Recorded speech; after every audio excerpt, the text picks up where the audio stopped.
Hi all, a new video on chess greatest talents. This video is about Quang Liem, a Vietnamese grandmaster who was under 14 World Youth Chess Champion in 2005, also winning the Aeroflot tournament twice.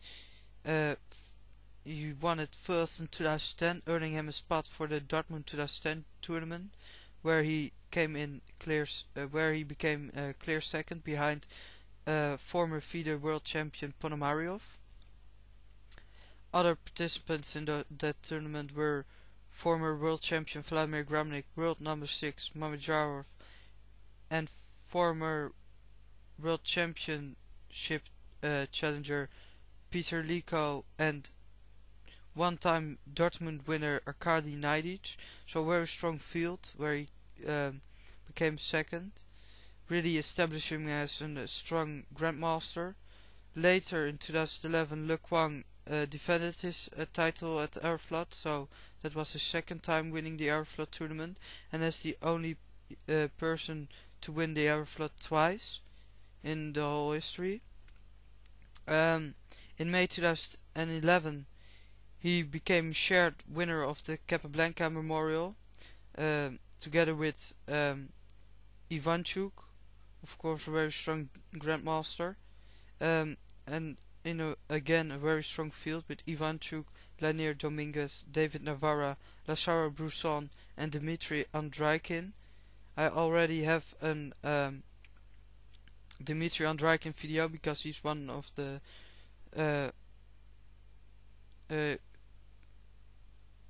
chess talents on the ranking which I used for this video series. So if you're interested in this grandmaster, then you should watch this video, recommend it. And the game I choose to analyze in this video is a game against Lazaro Bruzon at the Capablanca Memorial. Quang was black, and it's very instructive in a way that it shows how to play against isolate pawn, and how to play against a center in a hypermodern way, and it shows to when you have an advantage, that you don't have to be quick in doing something with it, but you can slowly and steadily improve your position and then win. So very instructive. Bruzon,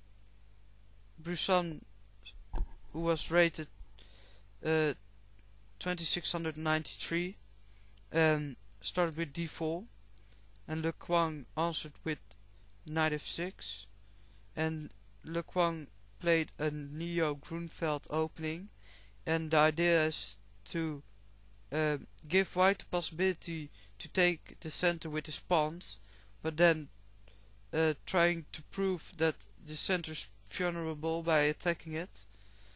And this is what happened. Bruzon played e4, so he puts both his pawns in the center, which for a beginner might look very strong, but as we will see, the center with pawns can be fragile as well. So in this kind of opening, you should think twice before you take the center with your pawns. Knight e2 by Bruzon, and the idea is to move it to c3, and then later on move the knight from b1 to d2, because the knight on c3 might be handy defending the e4 and d5 square, and this knight on d2 is important to protect the c4 square, which, as we see, might be very important with this knight on b6. Here Quang played c5, already attacking white's center, and Bruzon answered with d4, d5, so pushing his pawn. gaining more space, but as well getting further in enemy territory, and thereby becoming more easy to attack. Le Quang castled, Bruzon castled, and now e6. So we see that the center is attacked. Now knight bc3, and as we see this strange knight movement, because well, it's moved twice in the opening, and to beginner it might seem more natural to put the b1 knight to c3, but as I said, it's important for the b1 knight to not go to c3 but to d2 and gain more control over the c4 square. And now we have e takes d5 and e takes d5, and if you see, we have an isolated pawn, and it can't be defended on pawns on the files next to it. So it's important for white to keep pieces on the board, because those are the defenders and not pawns, because there aren't pawns on a file next to it. And it's important for black to try to exchange pieces. And as we shall see, this isolated pawn really becomes an advantage for black, and slowly but steady black will win the game, because he just improves his position and well, finally wins the isolated pawn. Here knight a6 with an idea to come to b4 c7 to attack the d5 pawn. c6 of course is impossible because of the d5 pawn, and d7 only would shut in the bishop on c8, which I have highlighted with the green color.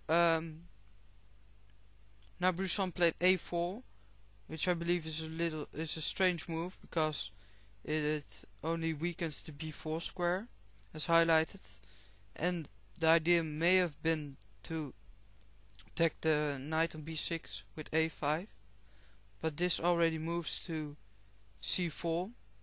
The idea being to go to d6 and start a blockade if the time is right, and also putting pressure to b2. And this is really annoying for white, because now the bishop on c1 is stuck to defending the pawn on b2. Knight d2 attacking the c4 knight. Here Le Quang decided to trade pieces, and of course this weakens the isolated pawn because it rids it from a possible defender. Bishop f5, developing move. Bishop b3, and now queen d7, with the ideas of bishop h3 and rook d8.